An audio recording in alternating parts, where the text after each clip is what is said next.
اخلم رخصتونه د ژوند لار. زموږ د نن ورځې د خپرونې موضوع بیا هم له مرګه وروسته دویمه نړۍ.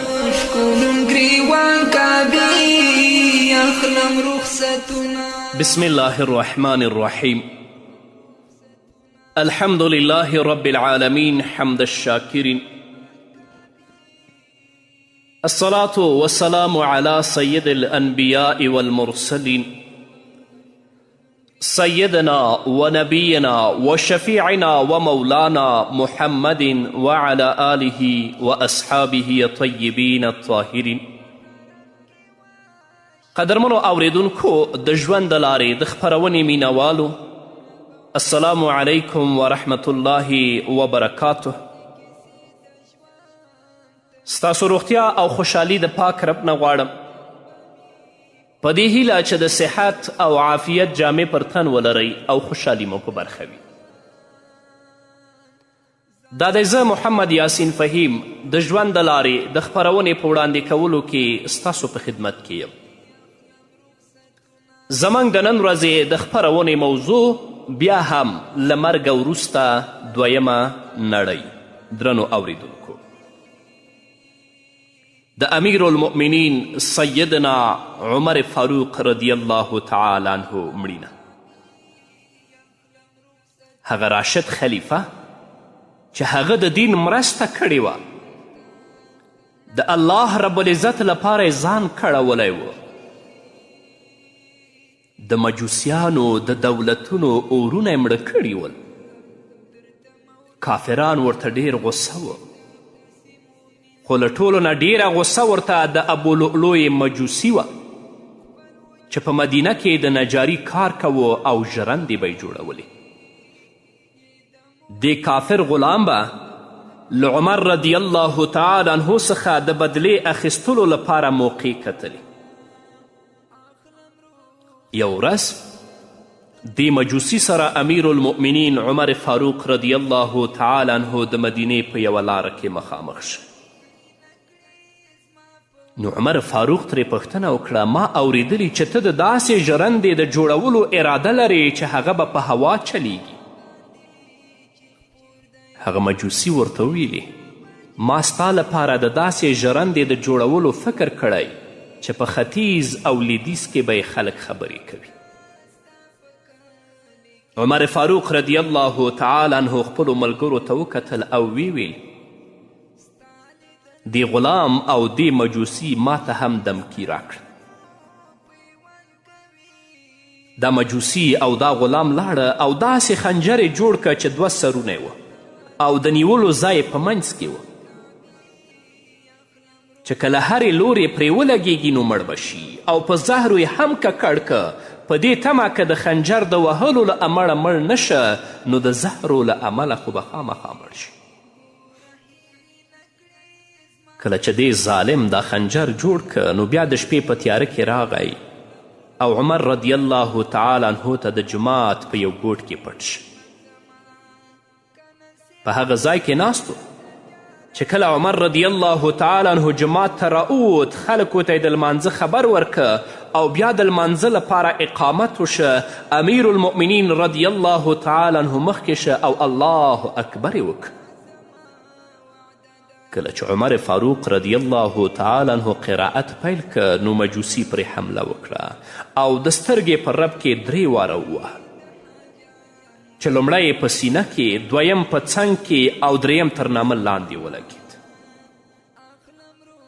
نو عمر رضی الله تعالی عنه چیغه وویسته او پر ځمکه راپریوت او د الله رب العزت دا وینا به یې تکراروله، وکان امر الله قدرا مقدوره.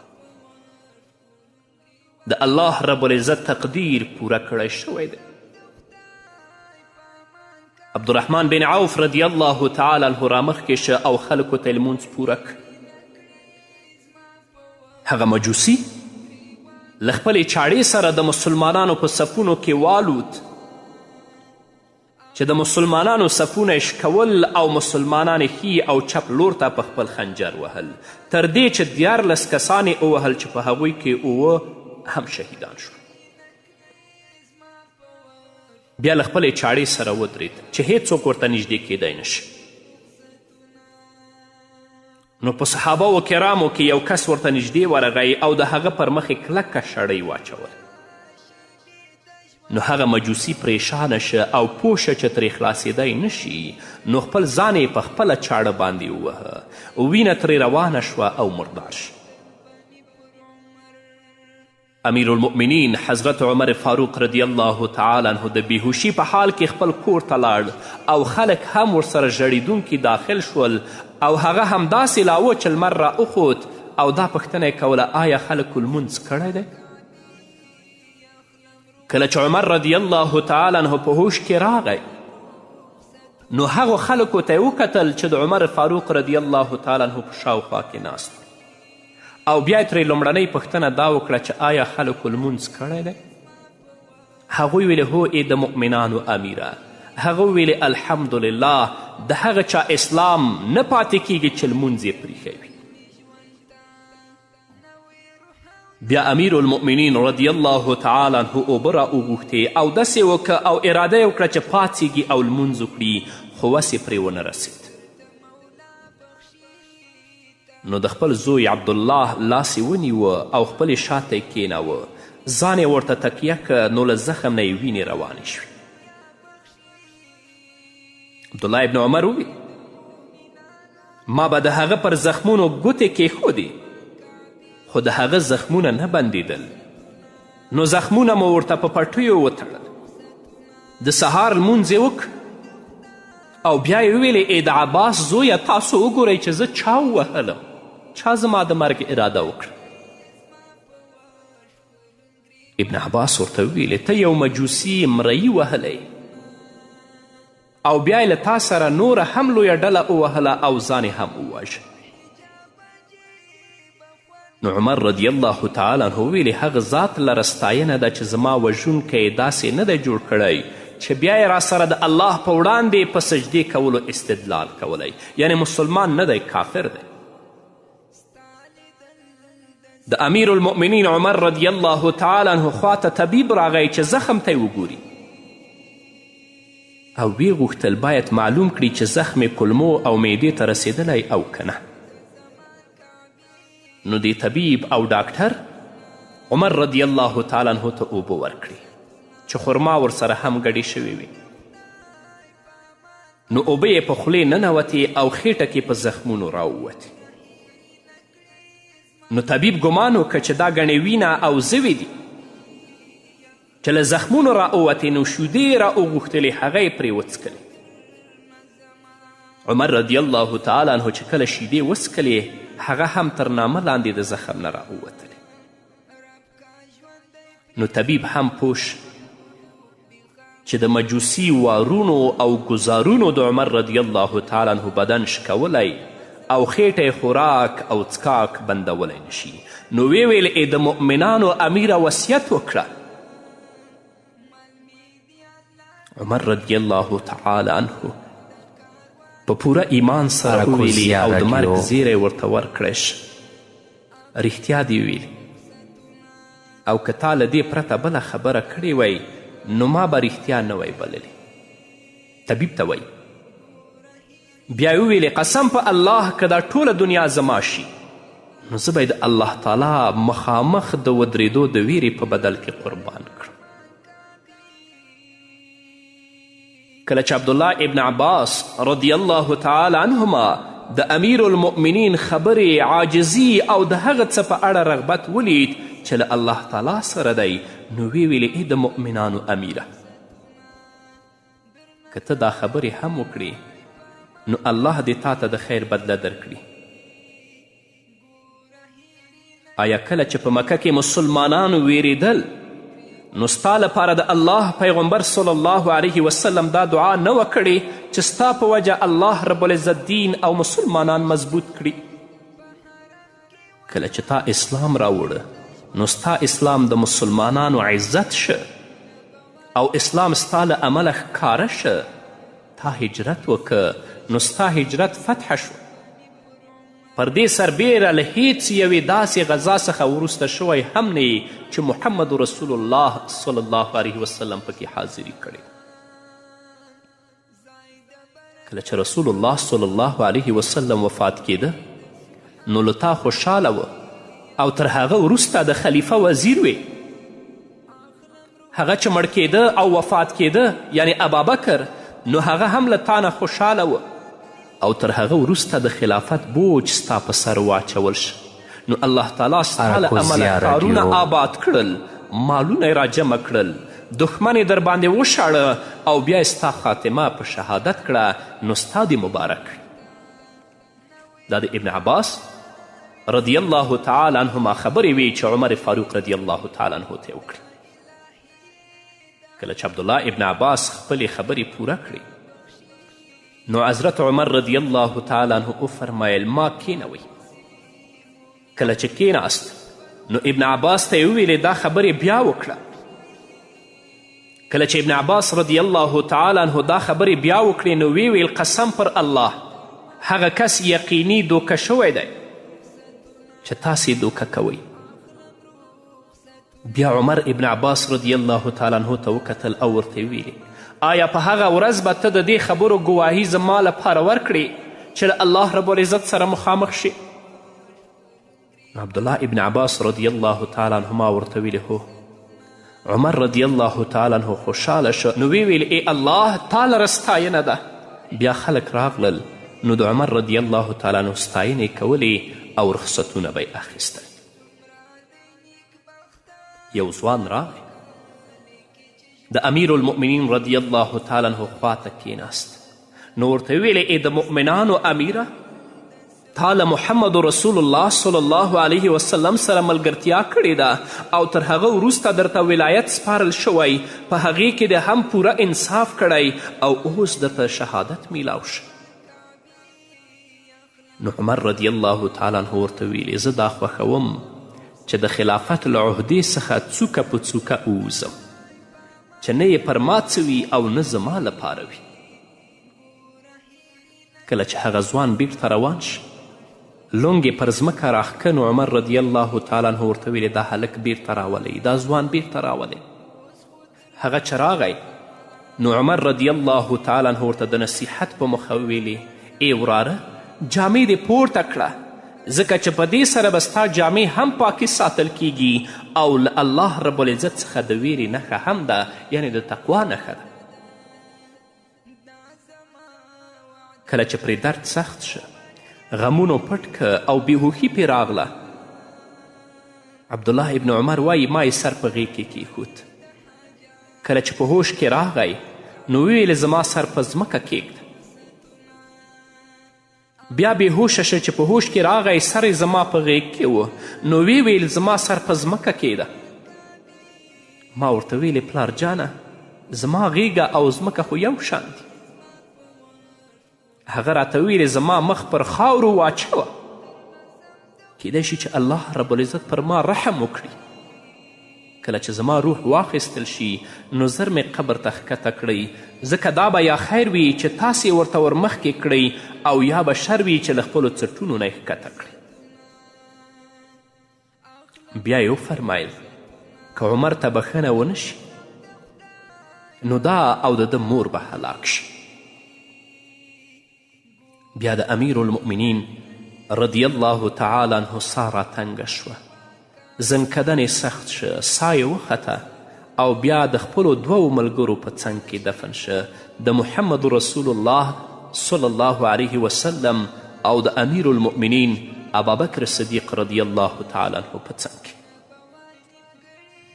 هو قدرمنو اوریدونکو عمر بن خطاب وفات شه خو په حقیقت کې داسې انسانان نه وي مړه ځکه چې هغه ډیر نیک عملونه کړي، درجې لوړې شوي دي، په قبر کې ورسره د قرآن کریم قرائت، تلاوت او د الله له ویرې ژړا ملګرې ده، د ځان لوالي پر مهال ورسره لمونځ آشنایي کوي، جهاد یې مرتبې لوړوي، که په دنیا کې لږ شان ستړی شه خو په آخرت کې د ډیر عمر لپاره په آرام کې شه. پر دې سربیره نبی کریم صلی الله علیه وسلم په هغه 10 صحابو کې شمیرلی دی چې په ژوندون یې ورته د جنت زیری ورکړی و. محمد رسول الله فرمایي یو ځل ما په خوب کې ځان په جنت کې ولید چې پام مې وکه نو په جنت کې د یوې ماڼۍ په خوا کې یوې ښځې اودس کوه. ما پوښتنه وکړه چې دا ماڼۍ د چا ده؟ ملائکو راته ویلې دا د عمر ده. نو ما ته ستا غیرت را په یاد شه او بیرته ترې راستون شوم. عمر رضی الله تعالی عنه وژړل او ویل ای د الله پیغمبره آیا پر تا به هم ما غیرت نیسي؟ چې عمر مړي محمد رسول الله مړي په تا به مرګ نه راځي؟ راځه ورته تیاری ونیسه. نور به م واورو قدرمنو اوریدونکو خو د یوې دمې نه وروسته. اخلم رخصتونه در نظم د خدای په امان کاږي. قدرمنو اوریدونکو بیا هم زموږ سلامونه ومنئ. همدارنګه ابو بکرته رضی الله تعالی عنه ناروغه شه. ناروغي یې سخته شوه. بچیانو یې ورته ویلې چې طبیب او ډاکټر به درته راولو خو هغه انکار وکړه چې مې راولئ. کله چې ورته مرګ راغی او زنکدن یې ولید نو زامنو ته یې غږ او ویل هغه ستاسې طبیب چیرته دی؟ که رښتینی وي نو را دې شي او ما ته دې روح راواپس کړي. نشي کولی.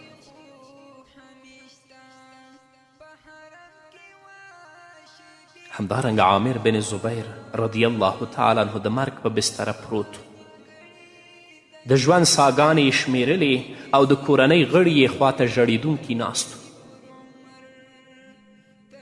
کله چې ورباندې د مرګ سختۍ راډېرې شوې د ماښام اذان یې واورېد او دغه دی چې سا یې خیږي. نو خوا او شا خلکو ته یې ویلې ما بوزئ. هغوی ورته ویلې چیرته دې بوزو؟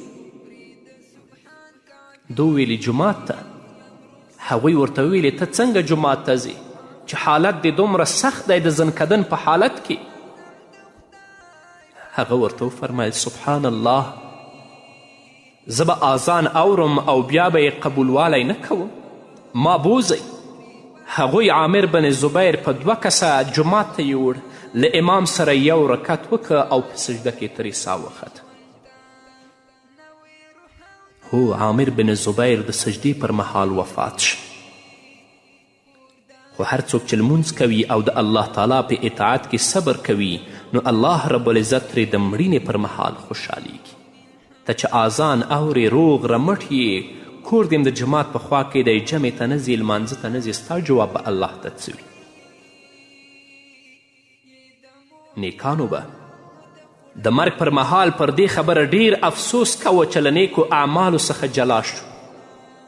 دا به یې خوښوله که ژوند یې اوږد شي نو د درجو د اوچتوالي او د نیکیو د ډیروالي لپاره به له ځان سره توښه واخلي.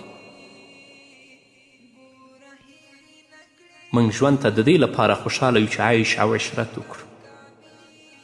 خو هغوی به ژوند ته د دې لپاره خوشحاله ول چې ډیر عبادت وکړي. د درجو د اوچتوالي او د نیکیو د ډیروالي لپاره له ځان سره توښه واخلي. کله چې د عبدالرحمن بن اسود زنکدن شه نو ویې ژړل. چا ورته ویلې ولې ژاړې؟ تا خو دا نیکیانې کړي دا نیکیانې دې کړي دا نیکیانې دې کړي. یعنې د هغه عبادت او خشوع یې ورته یاده کړه. نو عبدالرحمن بن اسود وفرمیل قسم پر الله زه د لمنځونو او د روژو په جدایي ژاړم. بیا یې تر مرګه د قرآن کریم تلاوت کو چې سا ترې وختل. همدارنګه کله چې د یزید رقاشي مرګ میلمه شه